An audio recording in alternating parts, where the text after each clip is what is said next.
Here we go. Westworld, the first one, because I remember watching this back in the day. Not when it was released, because that was 1973. I was born in 72, so I wouldn't remember. But I do remember this movie. This is a great classic sci-fi, out of the box thinking. I think this was a Michael Crichton experience.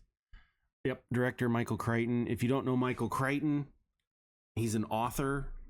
You might have heard of Jurassic Park. You might have heard of the Jurassic Park movies. He's made a bunch. ER. He did ER, the TV series.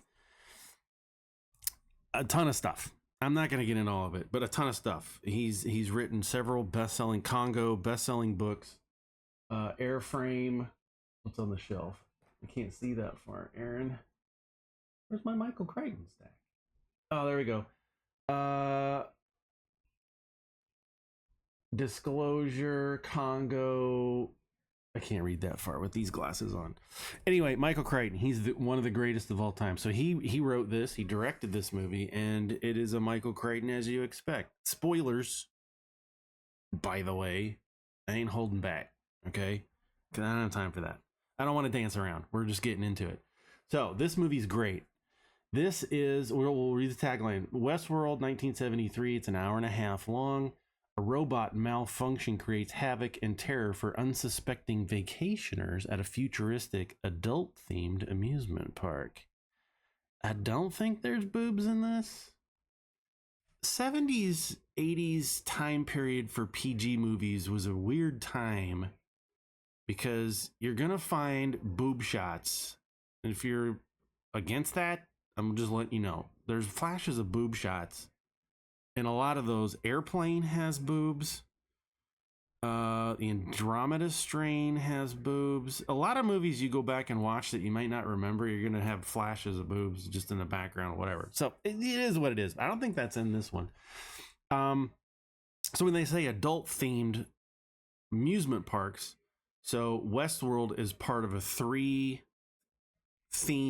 park, a vacation area where a person would go to experience that world as a player in that world. It's LARPing. It's basically LARPing. It's cosplay and LARPing is all it is. So Westworld is one of those. So if you ever wanted to live your life in a fantasy of being in Westworld as a pirate or a cowboy in the Wild West in the saloons riding horses, you would take a vacation to Westworld. If you wanted to go to medieval times and be a knight in a castle and do jousting, you would go to Castle Times. I don't know what it's called in the movie. If you wanted to go lounge around the pool in the Roman Empire, you'd go to Roman Times, Roman World, whatever.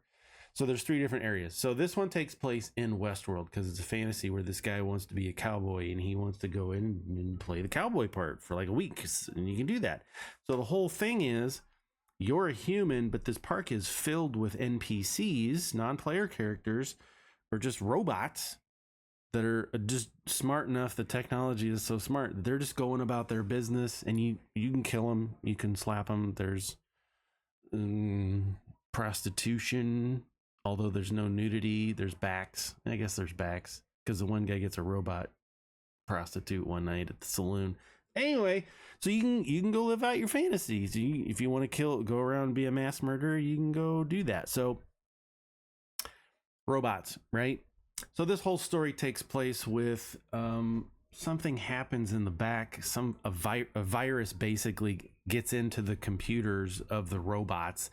They start acting strange. One of them goes Terminator mode and decides to, played by Yul Brynner, decides to just play his role, and he's going to kill the guy who started a fight with him, right? Like the duel in the West. So it's all, so like the second half of the movie is the one guy running from the robot.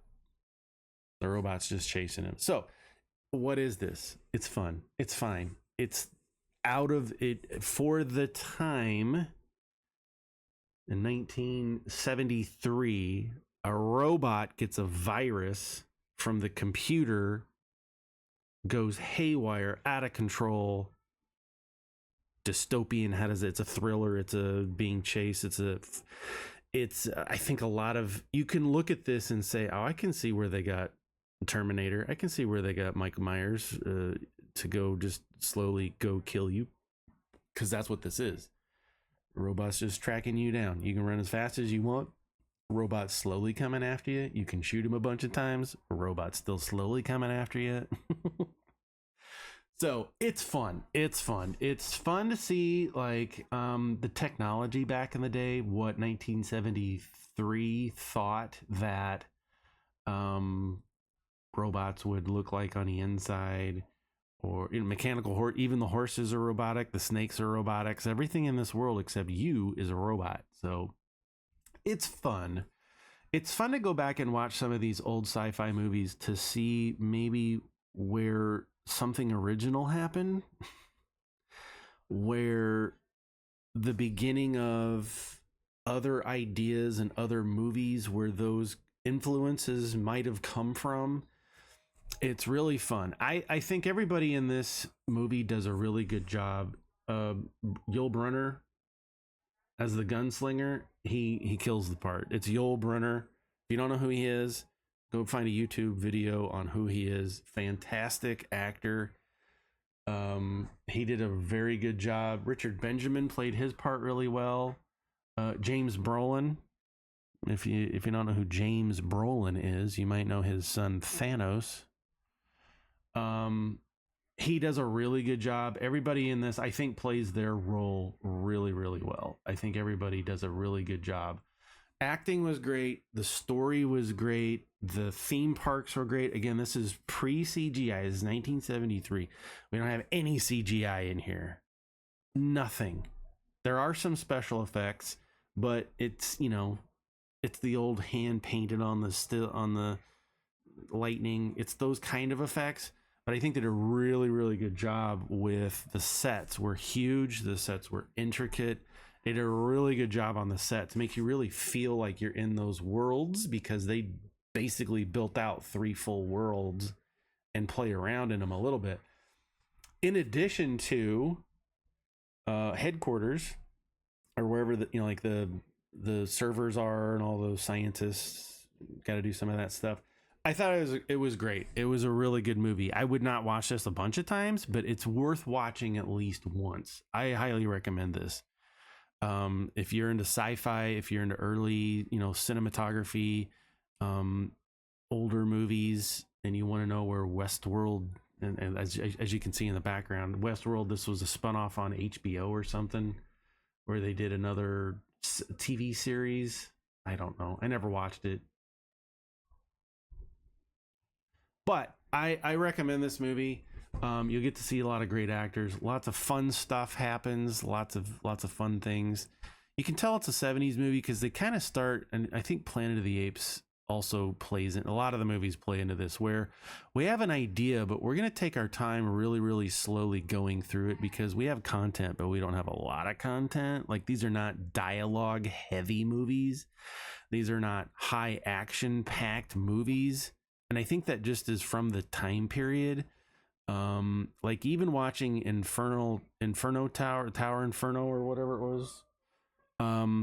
It kind of, it's a high action movie, but it doesn't really feel like it sometimes. And maybe that's because we've all been brought up in this time period where you watch an action movie like Transformers, and it's action. It's nonstop. It's just going. It's going.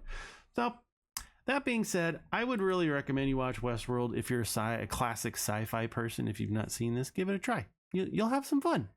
It's not a bad movie. I enjoyed it.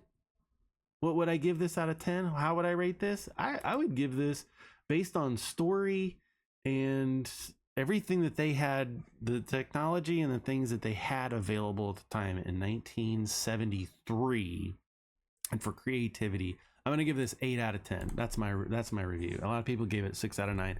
I think I'm not like other people, so I'm going to give it whatever I want. You go watch it. You give it whatever you want. But it's fun. I like it. Maybe it's just because I like Mike. I'm going to watch Andromeda Strain. That's the next one I want to watch. So if we go down here to Michael Crichton as the director and the writer in IMDb, there he is. He was a doctor, I believe. His father was a journalist. Smith and I forget what he is. Anyway, so yeah, Twisters, based on characters created by Westworld, the series, Jurassic Parks, Battles at Big Rock, Legos. He did lots of stuff. Dragon Teeth, a novel. That was fun. I read that. Did a review for a local newspaper. Mostly it's Jurassic Park because that's what he's really known for. Disclosure, there it is. Rising Sun. Runaway. I don't think that was made from a book. Was it? Great Train Robbery. That was a book. Coma. Terminal Man. These are all books. Andromeda Strain. Oh, that's his first one. The novel. No, we're gonna watch the movie. That's what I'm gonna watch next. 1971. So this came before Westworld. Top scientists work feverishly in a secret state-of-the-art laboratory to discover what killed the citizens of a small town and how the deadly contagion can be stopped. I don't remember. So I'm going to have to watch it and find out. There you go. There's a quick 11-minute review of a movie I thought was really cool. Go check it out. You might like it. You never know. It's an hour and a half out of your life. Don't just put down the phone. Stop doom scrolling. Get off TikTok. Get off the social media. Go watch a movie. It's probably free. That's where I watched it for free on Amazon streaming thing. Go find it. Go learn something new. Experience the past. Have fun.